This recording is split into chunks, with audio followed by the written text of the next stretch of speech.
Hi guys, та бүхэндээ өнөөдрийн мэндийг хүргэе. Өнөөдөр хомчлөгээр би та бүхэндээ өнгөрсөн намар өвлийн улиралд хамгийн их өмссөн хувцлаасаа сонирхуулахаар шийдлээ.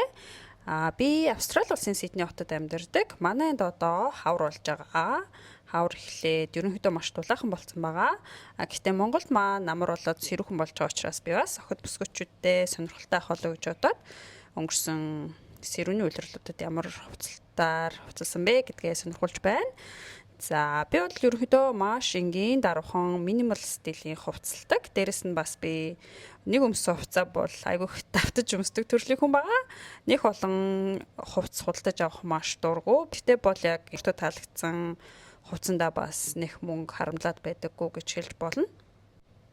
За тэгээд миний өмссөн байгаа энэ носон цамц өргөндөө хар өнгийн джинс өмөд. Тэгээд баг зэрэг өсгөтэй энэ хар гутлыг би өнгөрсөн улиралд маш их өмссөн.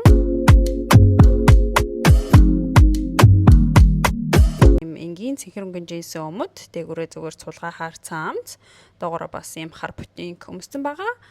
За миний бас нэг хувцалтанда баримталдаг зарчим гэх юм бол ерөнхийдөө 3-аас дээш өнгийн хувцас аль болох өмсөхгүй байхыг хичээдэг. Ер нь олон өнгө хойлох жоохон дурггүй. Энэ дээр бол би зөвхөн цэнхэр болон хар өнгийн л хувцас өмссөн байгаа. За дээрэс нь бас миний энэ зүсэн тэлээ бол маш даруухан ийм зүгээр л ийм голд цагирагтай тэлээ байгаа. Классик загварын аксессуарнууд модноос гардаггүй учраас санаа зовох зүйл байхгүй. Хичнээн олон жил хэрэглэсэн ч гэсэн хэврээл байх болно. За тэгээд дээрэс нь гадуур хувцас бол Монголд маш чухал байдаг. Маш их гадуур хувцас өмсдөг байгаа. Манайд бол нэг их хүүтрээд байдаггүй учраас өвөлдөө иймэрхүү полтотой, хангалттай, дулаахан байдаг. Тэгээд ер нь бол би ийм нэг л полтотой бараг 2-3 үлийг өнгөрүүлж байгаа гэж хэлж болно.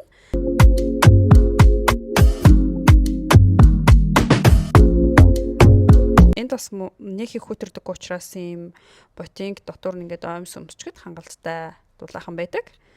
За охтуудаа гэж хэлэхэд бас ийм даруухан хар өнгийн ботинг хувцсны шүүгэндээ нэгийг оруулж өгөхөд зүгээр гэж би бодож байна.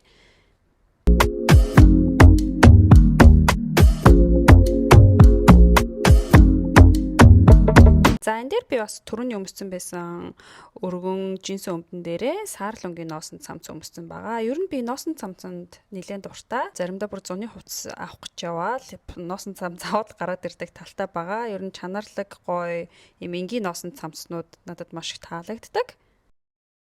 Охтууд маань өглөө хувцас сонгохдоо өнгөний хувьд бас аль болох хооронд нь тохируулж өмсөхийг хичээж байвал зүгээр. Жишээ нь энэ дээр бол би түрүүний өмссөн байсан хар сарал джинсийн өмдөн дээр саралт өнгийн носон цамц өмссөн байгаа.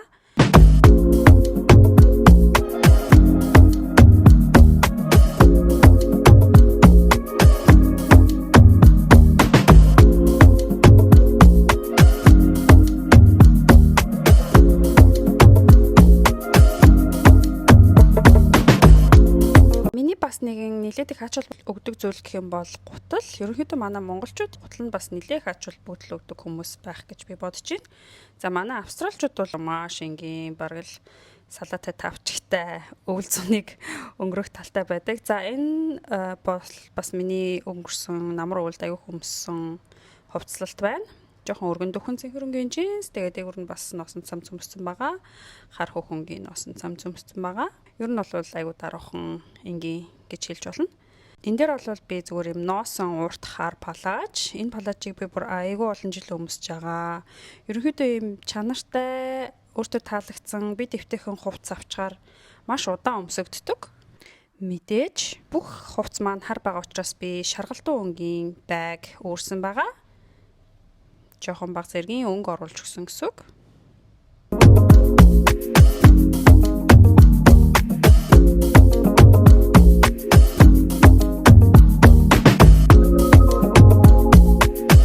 За энэ джинсийг хүлжингөө өмссөн гэж хэлж олно.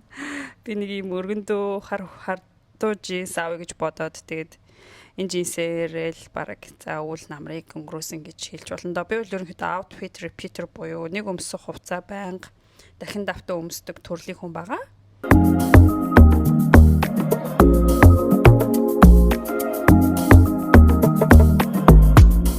Энэ бас миний нэлээд их өмсөх дуртай. цавар шаргал өнгийн өпөг, тэгээ түрүүний өмссөн байсан хар хөхөнгийн ноосны цамцаага. Иймэрхүү стилийн өпөг маш гоё эмхтэлэг ялдамхан харагдуулдаг гэж би боддог. Дээрс нь цавар шаргал өнгө хар хөхөгтэй маш гоё зөгцдөг.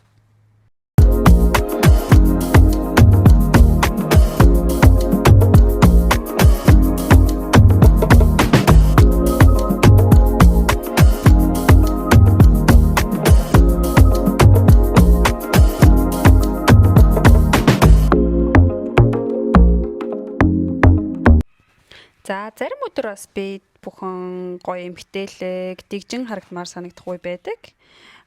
Энэ хар өпөг болон хар цамц хоёрыг би бас хослуулж өмсөх амар дуртай.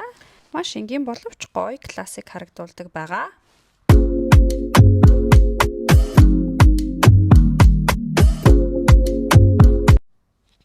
За ингээд өнөөдөр хөмжлөөр би та бүхэндээ өнгөрсөн намар өвлийн улиралд хамгийн их өмссөн хуцлалтуудаасаа сонирхууллаа. Миний бичлэгийг үзсэн та бүхэнд маш их баярлалаа. Хэрвээ миний YouTube танд таалагдвал subscribe хийгээрэй. Мөн миний Instagram пэйжийг бас дагаарай. Баяр таа.